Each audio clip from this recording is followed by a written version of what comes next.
everyone, Kendall here from Watches.com. Today I'm going to show you how to change your watch strap.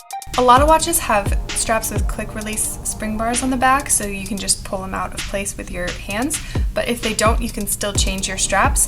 You just might need either a strap removal tool, or I've seen people do it with either a small flathead or even sometimes the edge of a credit card, just something that's going to be able to wedge in between the lug and the strap.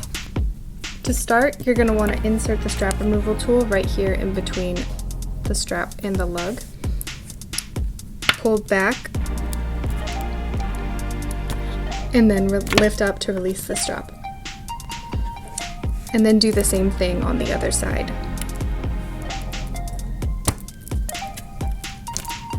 To put on the new strap, you're going to want to make sure that you put the end of the spring pin into that hole on the inside of the lug. It's going to hold it into place. Pull back with the strap removal tool to hold it, and then slide the strap in. And then just make sure that it's in the hole. You might want to give it a quick tug so that you know that your strap isn't going to come apart while you're wearing it. And then do the same thing on the other side.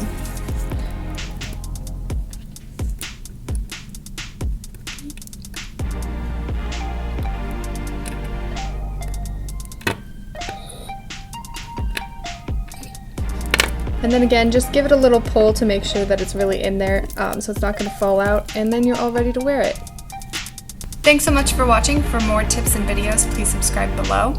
If you like the watch we used in this video, this is the Zarek Atmosphere GMT, and we'll put a link in the description for where you can purchase that on Watches.com. We'll also put a link in the description to some straps with quick release spring bars. This way you don't have to recreate this process at home, and it's just a little bit easier.